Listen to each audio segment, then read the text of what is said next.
She identifies as an owl, which she said stands for old white lady. So put your hands together for the old white lady. Here she is.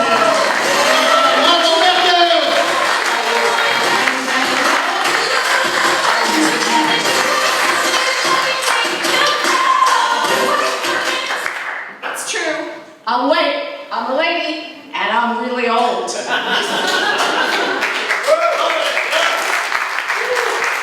You want to know how old? On my next birthday, in about 2 months' time, I will be 70.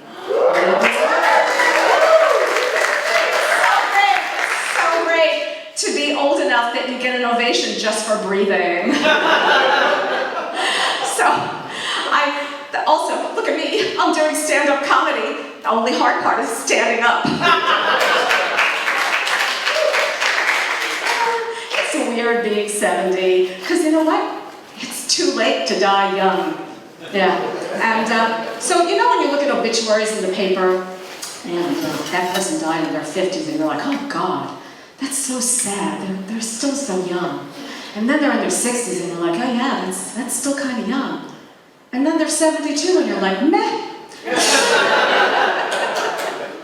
But I'm doing all right. I used to take it as a personal affront when people would ask me my date of birth. Like, you know, you'd go to the drugstore, you're standing there in the pharmacy, it's like, date of birth? And I'd be like, what? Now I say it loud and proud. October 19th, 1954. Yeah. You know why I say it now? Because I've discovered the perks of old age. Yeah, you can get away with a lot of stuff. Like, you know when you're a baby and you can like spit up all over yourself and poop your pants and scream your head off anywhere, and everybody's like, ooh, look at that baby's adorable, right? And then you grow up, and if you misbehave, you go to the principal's office, you go to HR. But now it's like, oh, you see that old lady screaming and drooling? She's cute, right? But here's the other big perk, and this is the really serious one. Senior discounts. Oh my God. It's true. We boomers, we get discounts on everything. At the gym, at the movies, on the trolley. It's kind of weird because, I gotta tell you something, we boomers have all the money. By a round of applause, do we have any millennials or Gen Zs here tonight? I apologize. I really do. I'm sorry. We have all the assets, and that's just the way it is. But here's the good news. One day soon, you will be us. Mm-hmm. You will butt dial your grown children several times a day. You will be totally unable to turn on a television set.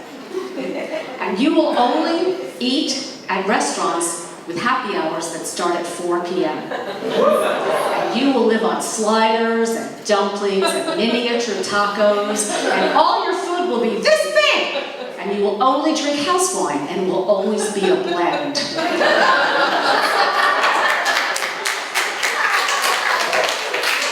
But when the check comes, it'll be $16.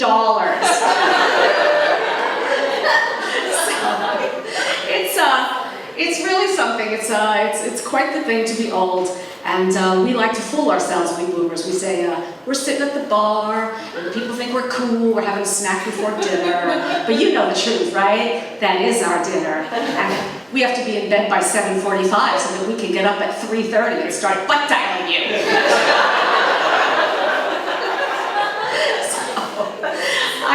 I tell you though, what are we gonna do with all this money that we save, right? So some seniors, unfortunately, have a lot of medical bills, but not me, and you know why? Because I come from a long line of Sicilians who smoke and drink and live to be 100.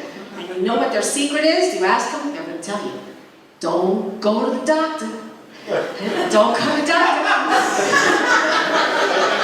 Because if you go to the doctor, they're gonna find something. Mm-hmm. Well, wait, what if you have a symptom? It's gonna go away! They're right. When my mother was pregnant, she got a bump in her belly. She called my grandma. Hey, Grandma, I got a bump in my belly. It's gonna go away. And 9 months later, it did. So, I tell you, it's, I'm forgetting what I was gonna say. Okay. when I grew up, there was a lot of risk. And even baby boomers who aren't Sicilian are going to live a long time because we're so used to this risk. And for example, and this is really true, there were no seatbelts in cars, and there were smoking sections in airplanes, and nobody, for some reason, was allergic to peanuts. And in fact, and this is true, I swear to God, they would serve peanuts in the smoking section of the airplane. Yes, they would. And, even there was some times when you didn't have as much risk as you know. Like there was a brief and shining moment in American history that was after the invention of the birth control pill, but before HIV. Now that was a fun decade. By the way, a couple of you up there not laughing at my jokes, I consider that elder abuse.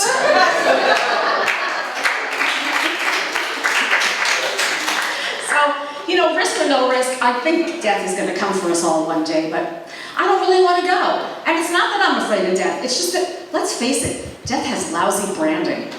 I mean, who comes up as your death concierge? It's the Grim Reaper. Like, that guy, the guy with the black hoodie? He's holding this round, curvy thing with saw teeth. It kind of looks like a hedge trimmer. It's called a scythe. It's like, dude, what's with the scythe? Are we going to be doing yard work in the afterlife?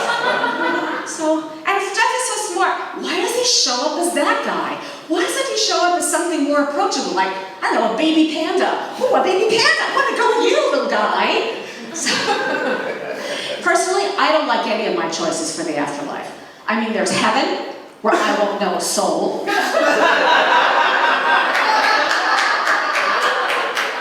And also, I look chubby and white. Also, there's hell. But let me tell you something. Old white ladies don't go to hell. You think Satan wants a bunch of Karens running around having to speak to the manager because it's really hot in here? I don't think so. You know where I want to go? I want to go where the pets go. I want to go over the Rainbow Bridge. You see it all the time on Instagram. Oh, Noodles, our corgi, he left us last night. He went over the Rainbow Bridge. That sounds so good. King Tut, when he got ready to die, he was amassing statues and jewels. I got a bag of milk bones and beef jerky. I'm going to be the popular girl. I also don't like any of the choices about what to do with my remains. I made a will recently. My lawyer asked me, well, do you want to be cremated or buried? Cremated or buried? Cremated? Ow! And buried? I mean, with mortgage rates the way they are, I can barely afford a starter grave. So I said, hey, what about that thing where they put you in a freezer, and when they can cure what killed you, they wake you up?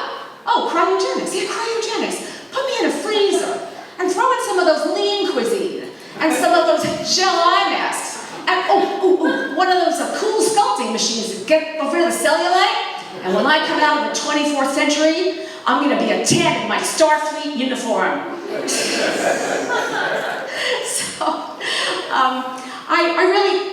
I don't know, I really haven't figured out my final approach to death, and I do know one thing though. On my tombstone, I wanted to say, and that's my time. Thank you.